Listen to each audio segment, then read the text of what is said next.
Realmente es importante entender que la seguridad es el principal motivador para generar inversión. Pero no solamente eso.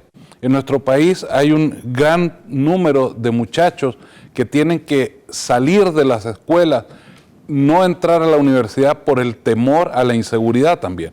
Necesitamos tener un país seguro para que nuestros jóvenes puedan estudiar. Necesitamos un país seguro para que los padres de estos jóvenes tengan un empleo digno.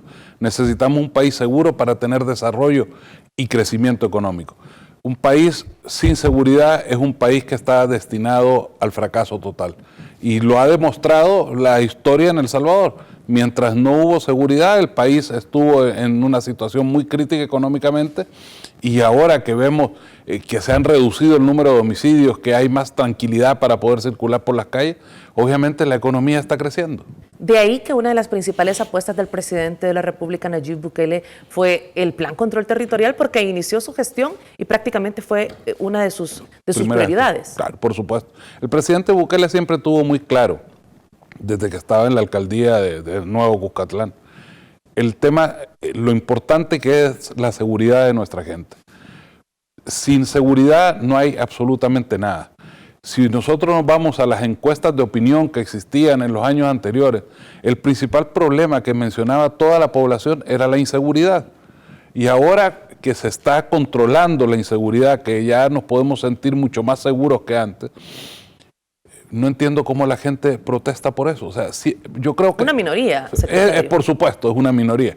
Y lo hacen con una agenda política. Son aquellos que viven de la inseguridad, que han crecido en la inseguridad y que no están acostumbrados a vivir con seguridad. Y que muy probablemente tengan algunos negocios ilícitos que se pueden ver afectados por este tema del control de la delincuencia, sin duda alguna. Pero ha sido este camino de esta transformación en la seguridad de nuestro país el que ha permitido, además de las estrategias de salud que se han dado en el último prácticamente más de un año, que la economía de nuestro país va creciendo y que nos da unas cifras alentadoras, sorprendentes y que sin duda nos colman de muchísimo entusiasmo en nuestro país. El Banco Central de Reserva ha dicho que podríamos crecer un 9% en este 2021, secretario. Yo creo que el Banco Central se quedó corto. Sí. Realmente los datos pues son sacados de las estadísticas y de los movimientos que han estado existiendo hasta el día de hoy. Pero sin embargo, yo personalmente creo que el crecimiento va a ser mucho mayor al 9%, así como siempre creí que el decrecimiento del año 2020 iba a ser mucho menor al 13% que se hablaba en el mes de agosto del 2019, y efectivamente al final fue de un 7.8% el decrecimiento. Yo esperaría que este año pudiéramos tener un crecimiento de al menos un 12%. Estamos en segundo lugar después de Panamá en todo Centroamérica. Los países no apuntan un porcentaje tan alto como el nuestro. Ninguno de los países. Más bien creo yo que están totalmente estancados.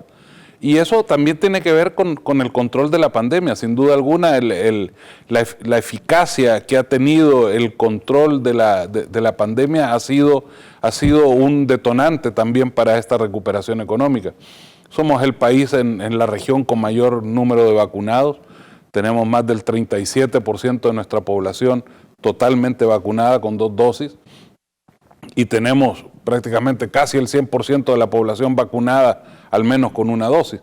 Eso nos da la pauta de que vamos por un buen camino. Y al ritmo que estamos caminando, de 75,000 vacunados a la segunda dosis, podríamos pretender que en unos 20 días estemos totalmente vacunados. Quisiera recordar el tuit del presidente de la República, si producción me apoya, lo colocó hace aproximadamente 10, 11 horas, donde daba a conocer cómo vamos superando nuevos récord de nuestro país en el número de vacunados, tanto de la primera como la segunda dosis. Ahí lo tenemos, secretario. Decía el presidente de la República anoche, volvimos a batir nuestro propio récord de vacunaciones, superamos los 100,000 vacunados en un día.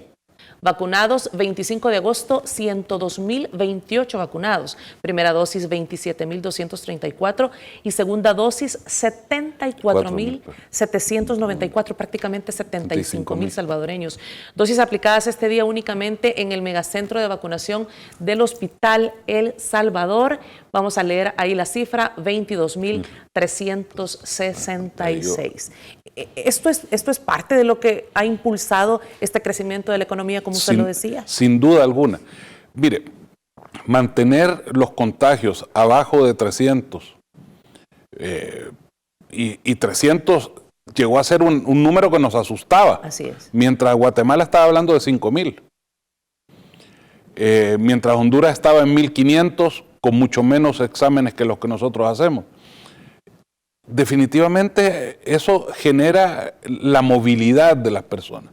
La movilidad implica consumo, implica generación económica sin duda alguna.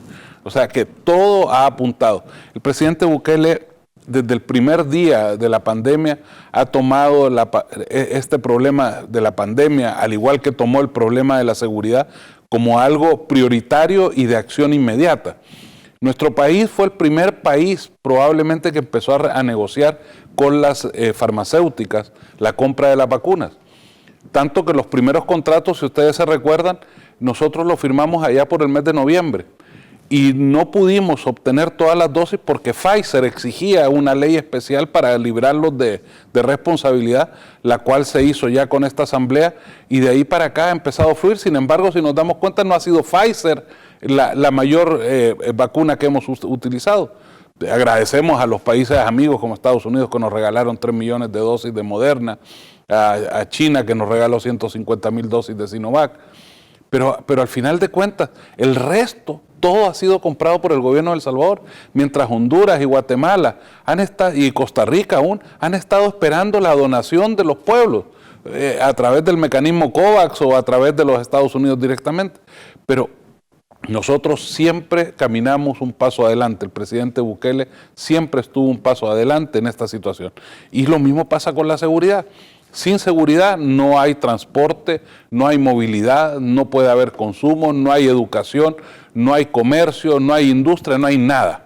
Decía que sorprendían las proyecciones de crecimiento económico, secretario, porque cuando se dio toda la crisis del COVID-19, el presidente de la República dijo que debía prevalecer la vida, la salud y que la economía podía esperar. Pero a pesar de eso, a pesar de esa decisión que fue criticada por muchos, obviamente, pero que hoy sale a la luz que a pesar de eso tenemos este crecimiento. Y quiero dar un dato muy importante, no solo destacamos a nivel centroamericano, sino que este crecimiento pone al país arriba del promedio de Latinoamérica, que es del 5.2%. Sí. Y va a ser el 12%, o sea que vamos a estar muy por encima.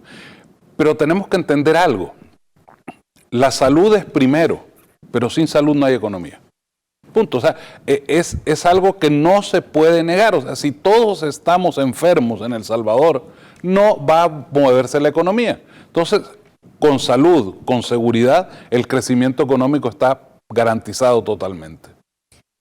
Entre los impulsores internos que llevan a este crecimiento está, como ya lo decíamos, la vacunación, y es impresionante cómo las estrategias desde el ministerio están llegando a vacunar hasta las propias empresas. Mientras hace algunos días Guatemala, que lamentamos muchísimo por nuestros hermanos guatemaltecos, estaban decretando estado de calamidad, nuestro país está llevando las jornadas de vacunación hasta las empresas, secretario. Así es.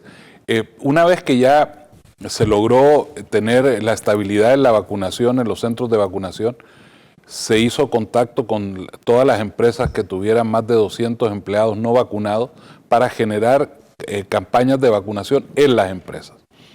Pero hay algo que tal vez es más importante. El Salvador generó vacunación domiciliar para aquellos que no se podían mover de sus casas. Eso no lo ha hecho ningún país en la región. O sea, la preocupación del gobierno de El Salvador y principalmente del presidente en cuanto a la salud y a la seguridad de nuestra población ha sido más clara e imposible. Y también importante, y lo hemos conversado recientemente con el presidente del Banco Central de Reserva, es la inversión pública. Correcto. Nuestro país, desgraciadamente, pasó décadas sin que gozara de una inversión y ahora es todo lo contrario.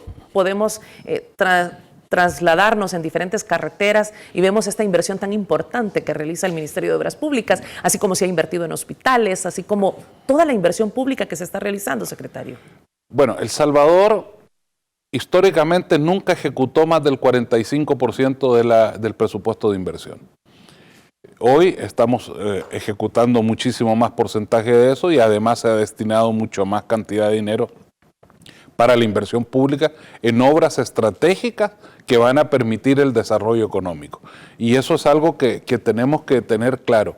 El Salvador solamente va a poder crecer, solamente vamos a poder tener desarrollo cuando exista inversión privada, pero para que exista la inversión privada tienen que estar las condiciones de la inversión pública dadas. Nadie va a invertir en un país que no tiene carreteras, nadie va a invertir en un país sin conectividad, nadie va a invertir en un país que no tiene puertos, en un país que no tiene aeropuertos. Es importantísima la inversión pública y hay que priorizarla en aquellos que se convierten en corredores comerciales y corredores de transporte de personas. Y otro tema que también es importante, destacaba el presidente del Banco Central de Reserva como especialista en este tema de crecimiento, es la apuesta en educación, romper esa brecha digital, hacer un trabajo desde el Ejecutivo, también con la Primera Dama de la República, cómo que estas computadoras puedan llegar a las manos de nuestros niños y de nuestros jóvenes.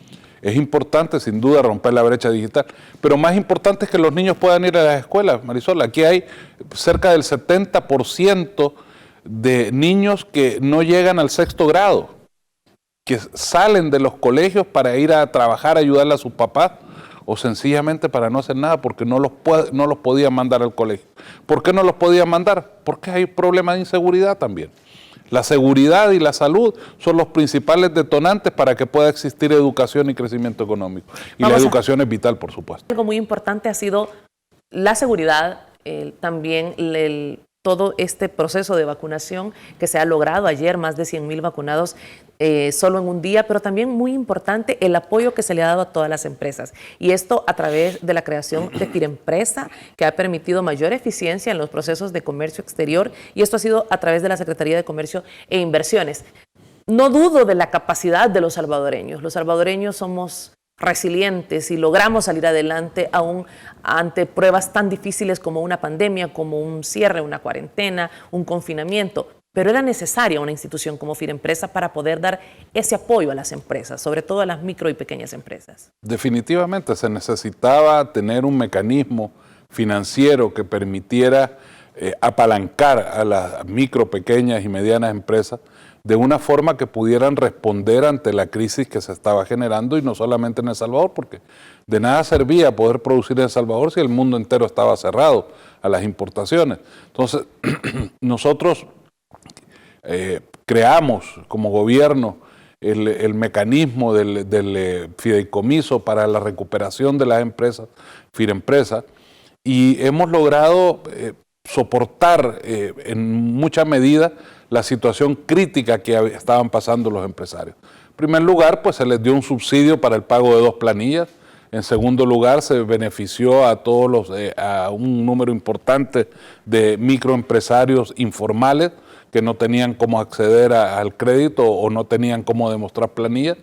Pero lo importante era que la economía se mantuviera rodando en El Salvador, se mantuviera funcionando. Hay gente, de nuevo, aquellos muy pocos, aquellos del menos del 3%, que se oponen a todo, y que se oponen a todo sistemáticamente. Y a mí me da un poco de risa cuando se preocupan porque en El Salvador se está invirtiendo 200 millones para generar un crecimiento económico. Pues si los gobiernos anteriores se los robaban. Eso no les preocupaba cuando se los robaban. Eso es lo que impacta, es la doble moral con la que actúa esta minoría inferior al 3%, vuelvo y repito, que al final de cuentas no les importa nuestra gente, no les importa nuestro país, sino que solamente les importa su propia posición de su pequeño grupúsculo. Y esto tiene que cambiar, definitivamente ha estado cambiando, y El Salvador está demostrando que puede salir adelante y que puede crecer. Todos los salvadoreños somos responsables del futuro de El Salvador. no solamente el gobierno, somos todos los salvadoreños. Aún ese pequeño grupo inferior al 3% también tiene un alto grado de responsabilidad en el crecimiento de El Salvador. Estos fondos de este subsidio de Firempresa de Bandesal han sido posibles también gracias al apoyo de esta nueva Asamblea Legislativa. Hoy existe una gobernabilidad en nuestro país, porque como usted lo decía, esta minoría que afectó tanto desde la Asamblea Legislativa en el primer año de gobierno del presidente de la República. Bueno, Firempresa es previo a esta Asamblea Legislativa. O sea, eso es un triunfo político del gobierno del presidente Bukele, haber logrado que una asamblea enemiga del pueblo hubiera aprobado un fideicomiso como el de Firempresa. Y lo importante es que se ejecute bien, y se ha estado ejecutando bien.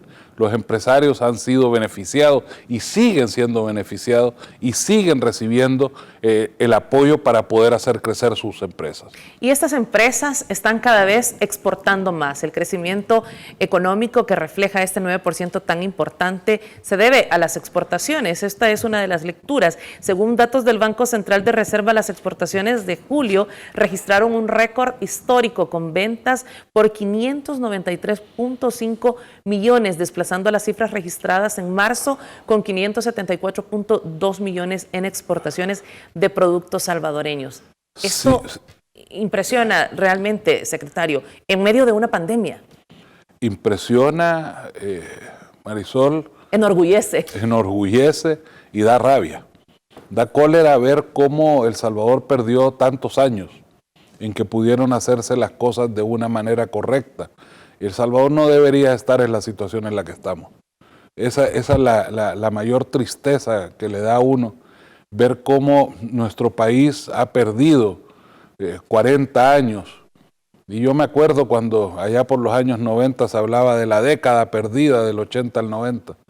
Pues ahora tenemos, o sea, se habían perdido 4 décadas y no se había permitido que El Salvador se desarrollara como tenía que desarrollarse. Hoy pues estamos viendo acciones puntuales, estamos viendo claridad en el gobierno, estamos viendo un trabajo coordinado de todo un equipo gubernamental, pero también con la empresa privada, con los empresarios directamente, y es así que vemos el crecimiento que está teniendo las exportaciones, pero también es importante que veamos que han crecido las importaciones de bienes de capital, que eso es tan importante como el crecimiento de las exportaciones. Porque cuando ingresan bienes de capital, lo que se está diciendo es que va a haber mucha mayor producción en el futuro. Y eso es algo que debemos de valorar. El Salvador ha tenido un crecimiento casi del 60% en la importación de bienes de capital. Y lo otro que es muy importante es que el crecimiento de las exportaciones no solamente ha sido con empresas grandes, sino que también con empresas pequeñas, que exportaciones menores a $10,000 ha tenido un crecimiento casi del 60%, que es también algo que nosotros debemos de ver como un tema muy importante, que se está diversificando la matriz de exportaciones en el país.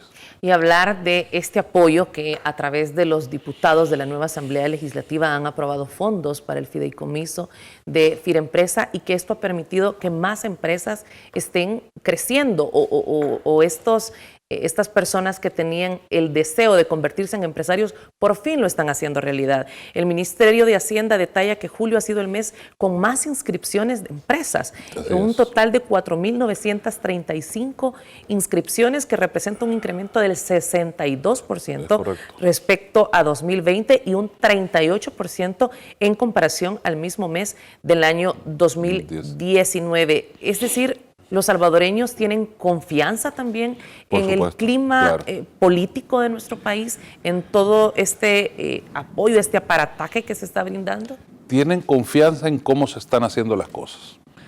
Y no lo veamos solamente con los salvadoreños que viven en El Salvador, sino que los que viven fuera del Salvador, que también las remesas han crecido casi 70-80%. Eso también es importante porque los que viven afuera están pensando en El Salvador como un lugar en el cual ellos quieren invertir y quieren regresar.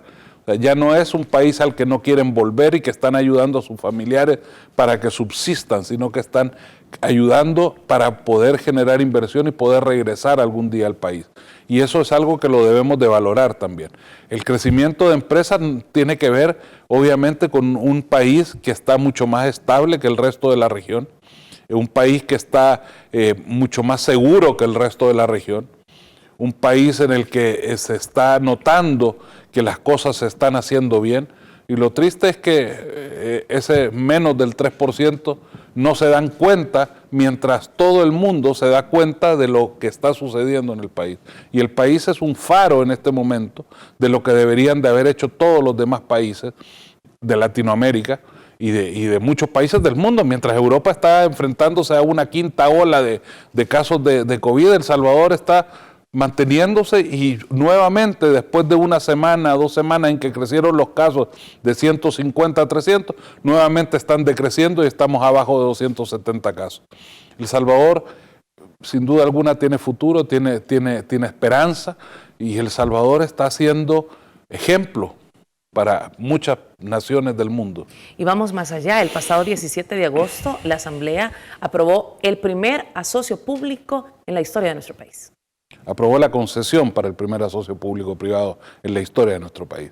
Una ley que crearon en el año 2011-2013 y que nunca había podido hacerse. Se da el primer asocio público-privado y se da en este gobierno. Iniciamos los trabajos para lograr este asocio público-privado después de 3 meses de estar en el gobierno y darnos cuenta que sencillamente era imposible que El Salvador no tuviera ni un solo asocio público-privado. Probablemente la ley necesita algunas correcciones para que sea mucho más atractivo y que pueda venir inversión extranjera para este tipo de proyectos, pero estamos caminando en ese sentido y en esa dirección. Y hay que aclarar que esta concesión, como usted lo explicaba, secretario, ha despertado también algunas voces que tratan de señalar que esto se trata de una privatización. No está ocurriendo nada de eso como en el pasado. Yo creo que es triste que los mismos que dicen que esto es una privatización fueron los mismos que aprobaron la ley. O sea, lo dijera otro, todavía es creíble, pero lo están diciendo los mismos que aprobaron la ley, los mismos que levantaron la mano para aprobar la ley o que apretaron el botón. Entonces, tenemos que entender, esto es una vendetta política. Esto no tiene nada que ver con que si lo que se está haciendo es bueno o es malo. Tiene que ver con una vendetta política únicamente. El Salvador, el mundo entero, tiene muchísimas APP y lo único que generan las APP es una inversión del sector privado que beneficia a toda la población con la participación del sector público. Uno a veces no entiende cómo hablan de privatizar cuando para privatizar algo tiene que haber sido público antes. Si algo era público antes, no necesitaría generar una inversión del sector privado. Es como que viniéramos ahorita y tomáramos una empresa existente del sector público y se la entregáramos al sector privado sin que el sector privado invirtiera ni un solo centavo.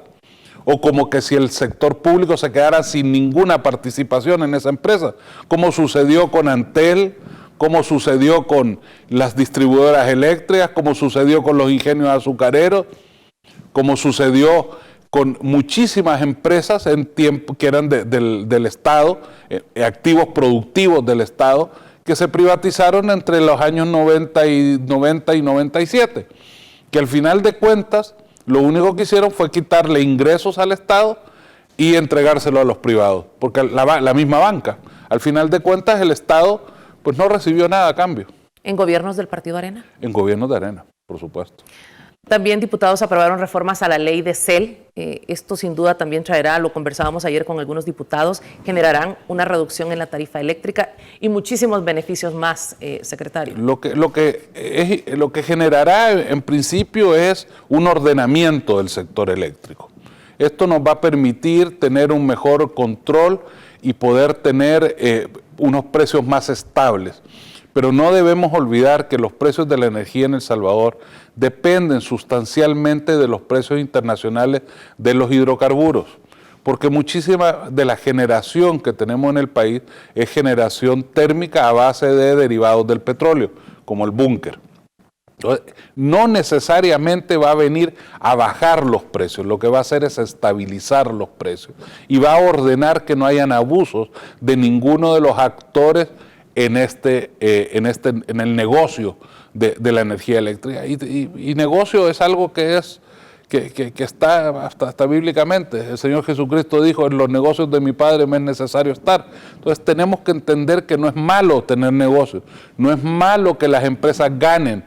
Lo que es malo es que ganen abusivamente. Lo que es malo es que ganen haciendo uso de acciones ilegales o ilegalonas de comercio, que tengan privilegios por encima del resto de las empresas. Entonces, mientras haya sana competencia, mientras haya un ordenamiento, vamos a poder tener beneficios todos los salvadoreños. Y no puedo dejar de mencionar en los últimos minutos que me quedan, secretario, el incremento al salario mínimo, que ya es una realidad. Sí, gracias a Dios. Yo realmente creo que los salvadoreños deberíamos de tener una expectativa y una esperanza. Y es que el salario mínimo algún día en nuestro país solamente sea un número de referencia. Y que ningún salvadoreño en El Salvador gane el salario mínimo, sino que ganen el doble o el triple. Y que solamente sea un número de referencia. Porque en realidad es necesario que nuestros compatriotas tengan mejores ingresos y que puedan generar una mejor calidad de vida para sus familias. Entonces, si el salario mínimo algún día llega a ser, espero en Dios que así sea, únicamente un número de referencia, vamos a poder estar felices de que la mayoría de nuestros compatriotas ganan más del salario mínimo, que todos tienen derecho al seguro social, que todos tienen derecho a la salud, a la educación, que todos tienen derecho a la seguridad y que todos tienen derecho a tener igualdad de oportunidades y un futuro para sus familias.